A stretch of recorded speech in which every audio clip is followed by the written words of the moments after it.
السلام علیکم ورحمۃ اللہ۔ ایک مسئلہ یہ ہے کہ ایک وضو سے کتنی نمازیں پڑھی جا سکتی ہیں، جیسا کہ فرض نمازیں ہیں، نفل نمازیں ہیں، سنت ہے یا نماز جنازہ ہے یا قرآن ہے۔ تو ایک نماز سے آدمی کتنی وضو یعنی ایک وضو سے آدمی کتنی نمازیں پڑھ سکتا ہے؟ جب صبح کو یا کسی بھی وقت وضو کر لیں تو اس کے بعد آپ جتنی چاہیں نمازیں پڑھ سکتے ہیں۔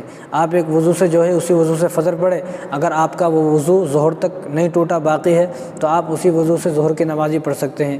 آپ اگر ظہر کے وقت بھی اس کو وہ وضو آپ کی باقی ہے، وضو نہیں ٹوٹی، تو اس کے بعد آپ عصر کی نماز بھی اس سے پڑھ سکتے ہیں۔ یعنی ایک وضو سے آپ چاہے کتنے بھی فرض پڑھیں، آپ چاہے کتنے بھی نفل پڑھیں، آپ چاہے کتنے بھی سنتیں پڑھیں، آپ جتنے چاہیں اتنا ایک وضو سے پڑھ سکتے ہیں۔ اور دوسری بات، وضو کے لیے الگ یعنی نماز کے لیے الگ وضو کرنا، قرآن کے لیے الگ وضو کرنا ایسا نہیں ہے۔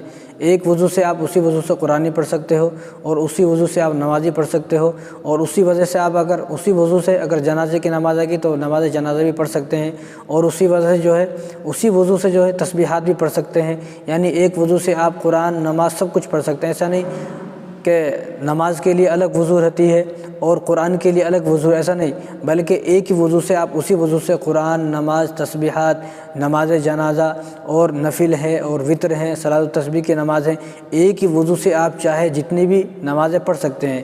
اگر کوئی کسی کا وضو ہے پھر بھی اگر کوئی وضو کرنا چاہے، وضو ہونے کے باوجود بھی نیا وضو کرنا چاہے تو اس پہ آپ کو ڈبل ثواب ملے گا۔ اس پر آپ کو ڈبل ثواب عطا کیا جائے گا کہ وضو ہونے کے باوجود بھی وضو کرے، اس پر آپ کو ڈبل ثواب ہے۔ لیکن ایسا نہیں ہے۔ اب بہت سے لوگ یہ سوچتے ہیں کہ قرآن کے لیے الگ وضو کرنا پڑتا ہے، نماز کے لیے الگ وضو کرنا پڑتا ہے، تو ایسا نہیں، ایک ہی اسی وضو سے آپ قرآن، نماز، تسبیحات، صلاۃ التسبیح کی نماز، شکرانے کی نماز، جو چاہے آپ وہ نماز پڑھ سکتے ہیں۔ الگ الگ وضو کرنے کی آپ کو ضرورت نہیں ہے، ایک ہی وضو سے آپ نماز جنازہ، تسبیحات، قرآن، جو چیز آپ پڑھنا چاہیں، منزل وغیرہ جو بھی آپ پڑھنا چاہیں، ذکر کرنا جو بھی آپ کرنا چاہیں، ایک ہی وضو سے سب کچھ کر سکتے ہیں۔ الگ الگ چیز کے لیے الگ الگ وضو کرنے کی ضرورت نہیں ہے۔